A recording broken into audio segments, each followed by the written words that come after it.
कल्पना और छोटी प्रिया। कल्पना का जैसा नाम वैसा ही काम। सारा दिन कल्पनाओं में रहती, ना कोई काम करती ना कोई धाम। अरे कल्पना बहू, जरा अच्छी सी चटनी पीस दे, आज कुछ मजेदार खाने का मन है। पेट में जलन हो जाएगी माँ जी बुढ़ापे में, और वैसे भी मेरा काम करने का वक्त शाम का है, अब प्रिया को ही बोल दो। इतना कहकर कल्पना वहां से चली जाती है। कांता कल्पना के ऐसे रवैये से काफी परेशान रहती हैं। मैं बना देती हूँ माँ चटनी, ऐसा बोलकर प्रिया माँ को चटनी बनाकर प्लेट में खाने को देती है कि तभी वहां कल्पना आ जाती है। अरे वाह चटनी, जरा चख कर तो देखूं, बड़े दिन हो गए। अरे नहीं बहू, तू तो रहने ही दे चटनी खाना, पेट में जलन हो जाएगी।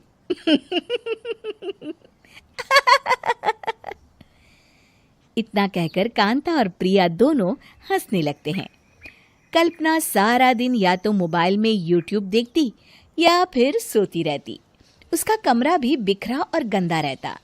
एक दिन कल्पना का पति अशोक उससे कहता है, अरे कल्पना, जानवर भी उस जगह को साफ कर लेता है जहां वो बैठता है, तुम तो इंसान हो, कैसे इतने गंदे कमरे में रह लेती हो? देखो सारा सामान यहाँ वहां बिखरा पड़ा है। ज्यादा अपनी माँ का बोल ना बोलो। हाँ, कमरा तुम्हारा भी तो है, गंदा लग रहा है तो साफ कर लो। पता नहीं तुम्हारे साथ मैं कैसे जिंदगी बिताऊंगा। इतना कहकर अशोक वहां से चला जाता है।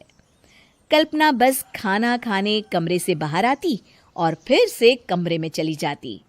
इससे कांता बहन काफी परेशान रहती।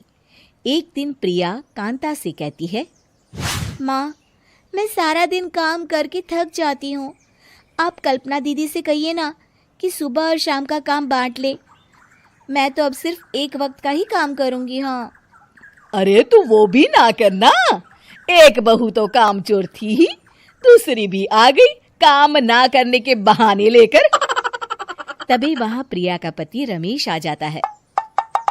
माँ, मैं देख रहा हूँ भाभी कोई काम नहीं करती, प्रिया सारा दिन घर और रसोई का काम करती है, अब कुछ करो ना माँ।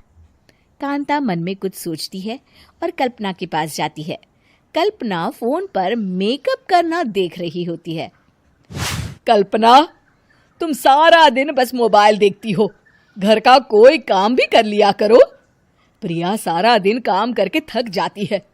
आज से मैंने फैसला किया है, एक वक्त का काम तुम करोगी, सुबह का खाना तुम बनाओगी और रात का प्रिया। आप लोगों ने काम को हवा बना रखा है। अरे पता नहीं थोड़ा सा ज्यादा काम करने में आप लोग घबरा क्यों जाते हैं। और हाँ, बहुत ज्यादा प्रिया की तारीफ मत करिए मेरे सामने, बड़ी बहू तो मैं ही रहूंगी। मैं कुछ नहीं जानती, कल सुबह मुझे वक्त से खाना चाहिए, रसोई में आ जाना, वरना कल से तुझे खाना नहीं मिलेगा। अगली सुबह कल्पना रसोई में नहीं आती है। वो देर से सोकर उठती है और बाहर आकर कहती है, अरे भूख लगी है, आज खाने में क्या है? इतनी देर हो गई, आज किसी ने मुझे उठाया भी नहीं, पता नहीं कहाँ है सब। कल्पना को घर में कोई नहीं दिखता। वो रसोई की तरफ जाती है जहां बड़ा सा ताला लगा होता है। अरे रसोई में ताला! ओ, मैं तो भूल ही गई थी। माँ ने आज से सुबह का खाना मुझे बनाने को कहा था। हे भगवान, इतने लोगों का खाना बनाना क्या आसान है? तभी घर के सारे सदस्य बाहर से वापस आते हैं। वाह माँ जी, मजा आ गया छोले भटूरे खाकर।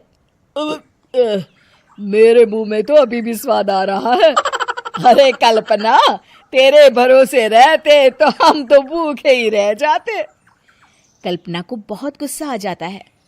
अब बहुत हो गया, आज से मैं अपनी रसोई अलग कर रही हूँ, मैं अपना खाना खुद बना लिया करूंगी।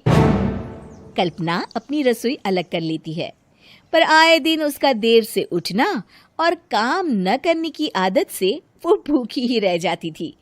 उसी के सामने घर के लोग अच्छे अच्छे पकवान खाते और कामचोर कल्पना को जैसे तैसे ही खाना बनाकर खाना पड़ता।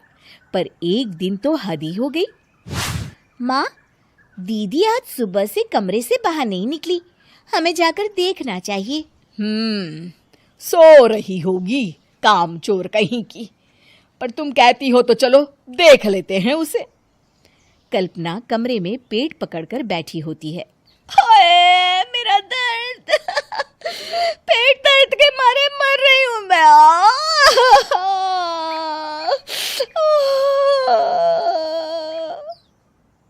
अरे दीदी क्या हुआ? पेट में दर्द क्यों हो रहा है? डॉक्टर को दिखाया आपने? माँ, कल्पना खड़ी होती है और माँ जी के पास आती है। मुझे माफ कर दीजिए, अब से मैं सारे काम में मदद करूंगी, कभी आलस और काम चोरी नहीं करूंगी।